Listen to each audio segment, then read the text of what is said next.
ka Rufai Oseni gwara injinia Umahi na o kpere ya n'oge mmemme banyere ya bụ okporo ụzọ na nke onyeisiala Prezident Bola Tinubu banyere ya bụ ajụjụ ọ jụrụ n'oge gara aga. Injinia Umahi agwara ya onye ka ọ bụ n'opeka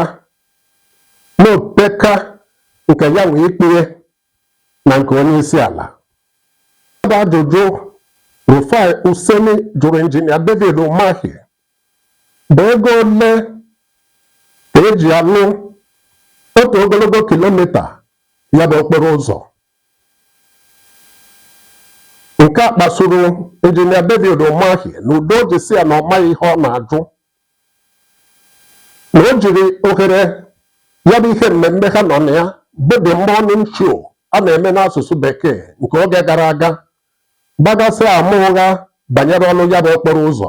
Ka Rufai Oseni kwechikọrọ n'inweta ụsa n'ajụjụ ọ jụrụ ya ma rotere ya na o kpere n'oge mmemme kpesara ya bụ okporo ụzọ onyeisiala bịara ya bụ mmemme n'ụdị ime ka onyeisiala mata maka ya bụ ajụjụ ọ jụrụ n'oge gara aga. Injinia Umahi agwara onye ka ọ bụ n'opeka ya wee ikpe na nke onyeisiala. Ka ọ na-agbazi mgba ewelite onye elu, Rufai Oseni si anya dere ji na ya ka gwara ajụjụ nke mere injinia Umahi ji wee sị ya na ọ da aghọta ihe ọ na-ajụ na ya bụ ọka mmụta prọfesọ n'ihe banyere ọnụaka injinia iwu ụlọ nakwa nke okporo ụzọ. Ajụjụ ọzọ Rufai Oseni jụrụ ya ikpebere onye nyere nwa akwa rụrụ n'ọkụ na ụdị kedu mahadum mmiri ya prọfesọ. Nke a mere ka injinia Umahi gbaka n'ime na-agwawanye ya na o nwere nsọpụrụ na ụdị ajụjụ ọ na-ajụ ya bụ mkparị. Ka Rufai Oseni gwara ya ka ọ na-agba na-egosido n'ụwa ụdị mmadụ ọ bụ,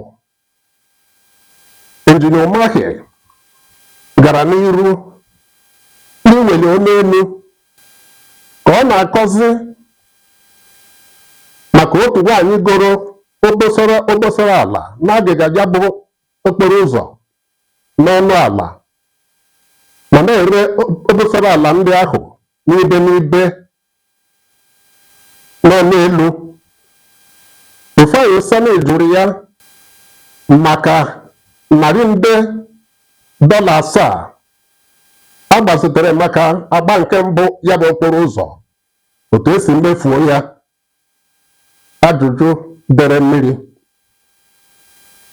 Ya bụ ụgbarụ gbadara nwee ndị mgbachite, ndị na-agbachitere injinia David Umahi na ndị na-agbachitere Rufai Oseni. Ụmụ ntorobịa Ebonyi steeti mere njegharị iwe na Abakaliki na-ekwu na Rufai Oseni akparie odogwu nwoke ha ji eme ọnụ na ha enye 24 maka iji rịọ injinia David Umahi mgbaghara.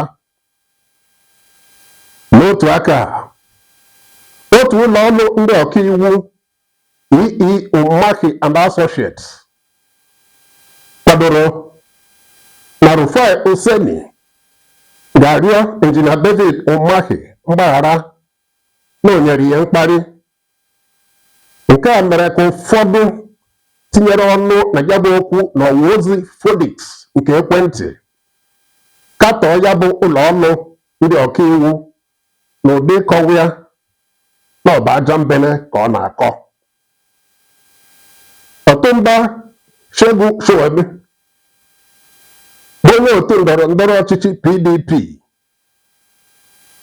bụbu onye enyemaka Alhaji Atiku Abubakar kwuru na Arise News na-eprezi elu na o nweela ka onye nwe ga-ama wee kpọkuo ụlọ ọrụ NBC na-elekọta mgbasa ozi redio na telivishọn n'ala anyị ma kpọkukwue ụlọ ọrụ ministri gọọmenti etiti na-ahụ maka mgbasa ozi na izugbe n'obodo a ka ha gosi Arise News na ọkwụrụ anaghị akarị onye kụrụ ya, ka ha gosikwa Arise News maka mkpịsị aka Arana na ọ ghaghị ịba n'ohere imi. Maazị Joe Igbokwe, onye ji Lagos mere ọnọdụ, kpere n'okwu nke ya kwuo na ya agaghị ejekwa ihe mmemme ọbụla na Arise News beresọ ma chụrụ Rufai Useni n'ọlụ. Eke ogbugbu ọmakwanụ n'otu onye abịaghị ya. Ọzọ n'aka nke ọzọ, Maazị Mmabi Shehu, onye ntụle ka ekesa anyanwụ n'obodo, sịrị na ọ dị ka ọ dịazị ekwudola Ọtụmba Shegu Sowore na ọ ga-abụ na o nwere ebe o nyopụrụ ego ọkwụkwụ maka ọrụ oti mkpu o ji wee kwube ihe o kwuru maka Arise News, na ọ ga-eche achọsi onye a ga-eme onye isi NBC ma akwụghị ọ bụrụ ya, ka o nwee ndidi ruo oge ahụ ka o mechie Arise News. Ndị Ebonyi bi n'ofesi nọrọ n'okwu nke ha n'ọnụ Pascal Oluchukwu nọchitere anya ha wee kwuo na ngagharị iwe nke ahụ ndị ntorobịa Ebonyi mere na Abakaliki bụ ihe ihere chụrụ Ebonyi steeti aha. Chidi Odinkanụ bụ ọka mmụta prọfesọ ma bụrụkwa onye ọkaiwu nọrọ n'okwu nke ya tụọ Rufai Useni otu ugo akwa akwụrụ n'ọnụ ya ya jide ka o ji. Otu akwa Gọvanọ Seyi Makinde na-achị Oyo steeti jiri ohere itinye ọnụ na ya bụ okwu kwuo na Injinia David Umahi gbara okwu okirikiri n'ajụjụ ahụ Rufai Useni jụrụ ya banyere ego ole aja anụ otu ogologo kilomita okporo ụzọ.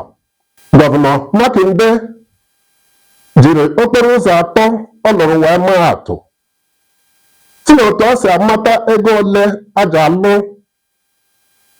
otu ogologo ụzọ kilomita tụmadị ma ọ bụrụ Injinia David Umahi so wee kwuo na ya bụ ego agbara ịra ma e buru n'obi na okporo ụzọ ụfọdụ nwere akụkụ ya dị iche iche ada adị n'ụdị maka ihe gbasara ala uzuzu, ala okwute, ala apịtị, ala omimi, mgbago na mgbada dịgasị n'okporo ụzọ. Gọvanọ Makinde wee kwuo na ọ dịgodoro otu ahụ ma e were na okporo ụzọ dị kilomita 10 n'etu ọ si amata ego ole a ga-alụ otu kilomita bụ ma e were 10 ka ego ole amapụtara maka ya bụ ogologo okporo ụzọ dị kilomita 10 ma ekee ya enweta dịka ego ole otu ogologo kilomita na 10. Abịazịa na nkuzi nke ya, ọka mmụta Udenta sịrị Rufai Useni anya n'anya n'azụ na ọ maara ihe ọ na-eme. Onye ọkaiwu bụ Ndibehe Effiong sịkwa Rufai Useni na ọ maara ọnụ ya ya gene ndị ọbụla ntị gaa n'iru n'ịlụ ọlụ ọ na-alụ. Amatara m nke ọma na usoro nke ụkpụrụ mgbasa ozi n'ala anyị gbara mkpị na-abụ ụkpụrụ nke ndị Britain tọrọ na ụkpụrụ nke ndị Amerịka tọrọ. Bịa matakwa na ụlọ ọrụ mgbasa ozi ndị na-abụghị nke gọọmenti, ya bụ nke ndị mmadụ nwee n'ala anyị, na-esokebe ụkpụrụ usoro mgbasa ozi nke ndị Amerịka. Nke ndị Britain nyere ohere maka ịtụgbu atụgbu were eri nakwazi ogogo amadi na ogbenye na nke ndị Amerịka baasa anya ntiwa aka oyibo nsugbe. Ọ maka na ndị ndọrọ ndọrọ ọchịchị tụmadị ndị n'ime ha nọ n'ọkwa ọchịchị nwere mmụọ ịmakwa ndị anyị bụ na-akpata ha na ndị ọrụ mgbasa ozi ji enwe nghọtahie n'oge ihe mmemme. Ọ wee bụrụ ya na otu onye dị mma iji mara ndị nke nwere mmụọ mpako na nko ga-atụ ebe amaghị akpa ogele lere ebe anya n'ọdụdụ bụ gọvanọ Sule Abdullahi nke Nasarawa steeti, onye na-eji obi umeala mkpa ahụ zaa ajụjụ ọbụla ndị ọnụ akụkọ jụrụ ya. Ndị ọrụ gọọmenti tụmadị ndị n'ime ha nọ n'ọkwa gọọmenti na ụdị ịbụ ndị ọchịchị kwesịrị ịma na aha ahụ a na-akpọ ha public servants mere ha odibo ọha. Ozi ugo